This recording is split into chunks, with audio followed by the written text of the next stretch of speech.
दो ऐसे सख्त अजीम गुनाह जिसको अगर आप करते हैं तो आपको जन्नत किसी भी हालात में नहीं मिलेगी।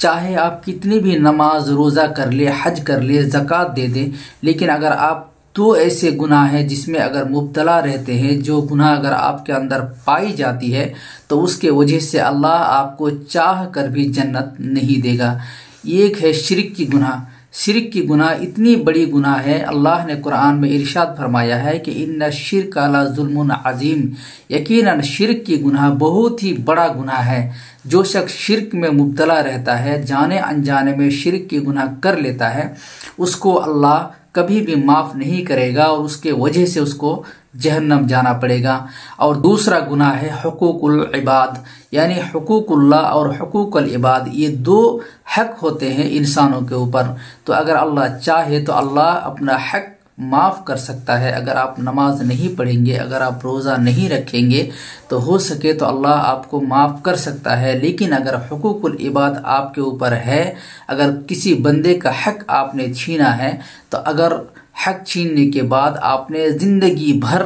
ताउम्र नमाज पढ़ी, रोज़ा रखा, 7 बार हज कर लिया, उसके बाद भी अगर उस बंदे का हक आपने अदा नहीं किया तो आपको उसके लिए जहन्नम जाना पड़ेगा।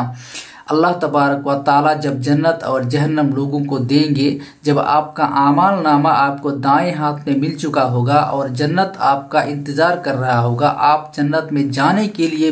बेसब्री से जन्नत की इंतज़ार कर रहे होंगे, उसी वक्त वो बंदा आएगा जिस बंदे का हक आपने छीना है, और वो बंदा आकर अल्लाह से कहेगा कि अल्लाह, इस बंदे ने मुझे फला दिन फला वक्त मुझे ऐसा कोई लफ्ज़ कहा है, ऐसी कोई बात कही है जो मैं तेरे सामने अल्लाह कहना चाहता हूँ और तू वो बेहतर जानता है, या मुझे अल्लाह मेरे ऊपर जुल्म किया था, या मुझे थप्पड़ मारा था, या मेरा कुछ कर्ज उस पर बाकी है जो कर्ज उन्होंने अदा नहीं किया है, तो या अल्लाह वो कर्ज मैं आज उससे लेना चाहता हूँ, तो उसके वजह से आपको जन्नत नहीं मिलेगी और आपका जो भी नेकी होगा, आपके हिस्से का नेकी उस बंदे को दे दिया जाएगा और वो बंदा जन्नत में जाएगा और आपको इसके लिए जहन्नम जाना पड़ेगा। जितने भी लोग आए हैं, जितने भी तमाम के तमाम कौम आए हैं, सब के ऊपर अगर मुसीबतें, तकलीफ़ें और अज़ाबें अगर आई हैं तो हुकूकुल इबाद की ही वजह से आई है।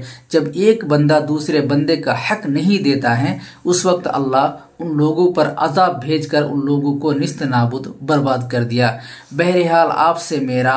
मुअद्दबना गुजारिश है कि आप ऐसा कोई काम ना करें जिससे अगले वाले बंदे का हक छीन रहा हो।